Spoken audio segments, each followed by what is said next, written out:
नमस्कार दोस्तों, स्वागत है आपका हिंदी नॉलेज शो में। तो दोस्तों, वर्ल्ड पावर इंडेक्स 2021 आखिरकार आ चुका है। हर साल ये इस साल के शुरुआत में ही आ जाता है, लेकिन इस साल ये लेट हो गया। कारण बताया गया कि कोरोना की वजह से।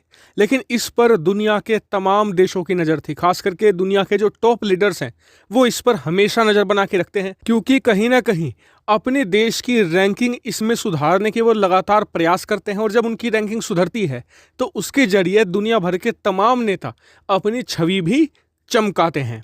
लेकिन इस साल की जो रैंकिंग आई है उसने पूरी दुनिया को चौंका कर रख दिया है। खास करके अगर आप भारत और चीन की रैंकिंग देखेंगे तो वाकई में ही चौंक जाएंगे, क्योंकि पिछले साल जहां पर चीन था वहां पर भारत पहुंच चुका है, जहां पर भारत था अब चीन वहां पर पहुंच चुका है। और ये बहुत ही इंटरेस्टिंग है, इसका जो रीज़न है वो भी बहुत ज़्यादा इंटरेस्टिंग है।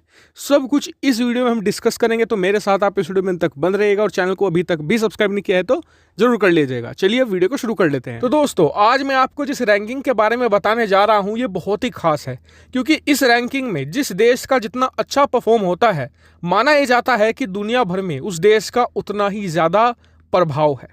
जी हाँ, हम किसी और की नहीं बल्कि दुनिया के सबसे शक्तिशाली पासपोर्ट की रैंकिंग की बात करने जा रहे हैं 2021 के लिए। आखिरकार 6 महीने बाद ये जारी हो चुका है। हो जाना चाहिए था इसे साल की शुरुआत में ही जारी, लेकिन कोरोना के कारण इसमें थोड़ा डिले हो गया है।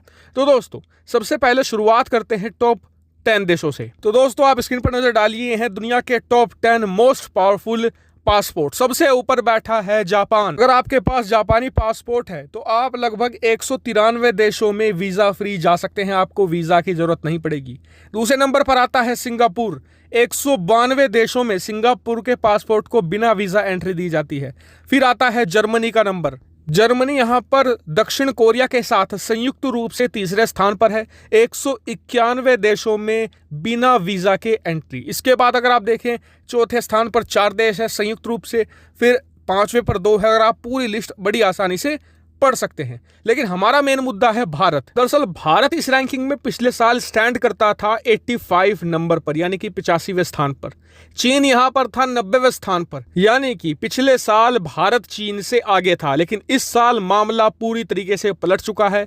अब पीछे भारत हो गया है, चीन आगे चला गया है, और चीन ने काफी अच्छी छलांग यहां पर लगाई है। इसका मेन मुद्दा है कोरोना। दरअसल चीन ने अपने देश में तो कोरोना को रोकने के लिए बहुत ही ब्रूटल लॉकडाउन लगाया था। यहां तक कि जो लोग घर से बार बार बाहर निकलते थे उन्हें घर के अंदर डालकर पुलिस बाहर से दरवाजे पर वेल्डिंग तक किया कर दी थी। इस हिसाब से लॉकडाउन लगाया गया था, और इसी के कारण वहां पर कोरोना काफ़ी जल्दी कंट्रोल में आ गया। लेकिन भारत में आउट ऑफ कंट्रोल चला गया कोरोना इस साल, जिस वजह से बहुत सारे देशों ने भारत पर वीज़ा रिस्ट्रिक्शन लगा दिए। इस वजह से भारत की जो पासपोर्ट पावर रैंकिंग है वो बहुत ज़्यादा गिरी है। हम अब 90वें स्थान पर आ चुके हैं, यानी कि चीन के स्थान पर भारत आ चुका है। वहीं चीन 90 से उठकर 22 स्थान की छलांग लगाकर 68वें स्थान पर पहुंच चुका है। हालांकि पासपोर्ट पावर इंडेक्स ने यह भी बात कही है भारत के बारे में कि जी अभी के लिए हमने भारत को 90वें स्थान पर इसलिए रखा है क्योंकि अभी भी बहुत सारे देशों ने भारत से यात्रा प्रतिबंध नहीं हटाया है। अगर आज की तारीख में भारत से यात्रा प्रतिबंध हटा लिया जाए तो भारत दोबारा फिर से 85 नंबर पर ही आ जाएगा। लेकिन फिर भी ये भारत के लिए काफ़ी नहीं है, क्योंकि भारत को कम से कम टॉप 15 में तो आ ही जाना चाहिए था निश्चित तौर पर। और हम इस मामले में कोई बहाना नहीं बना सकते। हमने पासपोर्ट पावर रैंकिंग में पिछले कई सालों से कोई खास ग्रोथ नहीं दिखाई है, ना इस पर ध्यान दिया इसे बढ़ाने पर। वहीं चीन ने 22 पॉइंट कैसे बढ़ा लिए? दरअसल चीन ने ना सिर्फ अपने देश को बहुत सारे लोगों के लिए खोल दिया, बल्कि बहुत सारे जो अफ्रीकी देश थे उन्हें अपने प्रभाव में लेकर उनके साथ वीज़ा फ्री ट्रीटी कर ली, यानी कि उनके देश के लोग चीन में आ जाएं वीज़ा फ्री, और चीन के लोग अफ्रीकी देशों में चले जाएं वीज़ा फ्री।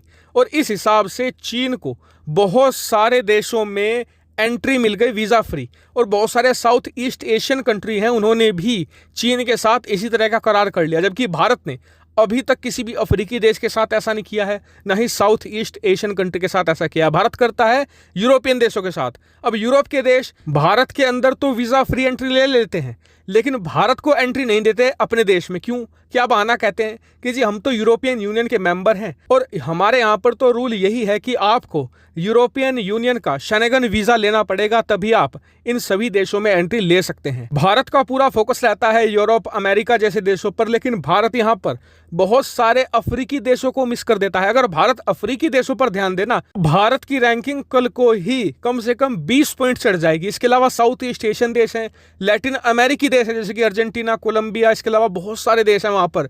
इन पर अगर हम फोकस करें और ये ट्रीटी भी कर लेना कि आपके जो प्रोफेशनल और ज़्यादा पढ़े लिखे लोग हैं, हम भारत में इनको वीज़ा फ्री एंट्री देंगे, तो भी हमारे पासपोर्ट की रैंकिंग काफ़ी अच्छी होगी। और देखिए, इसे अच्छी करना बहुत ज़रूरी है, आप इसे मजाक में मत लीजिए, क्योंकि दुनिया भर के देशों की प्रतिष्ठा इससे ही आंकी जाती है। हालांकि अब कई लोग ये भी कहेंगे कि जी ये जो वेस्टर्न रैंकिंग होती हैं ये प्रोपेगेंडा से भरी होती हैं, भारत को बदनाम कर रहे हैं। तो देखिए, दूसरे मामले में ये हो सकता है जो दूसरी रैंकिंग आती है, लेकिन इसमें नहीं हो सकता। कारण बता देता हूं।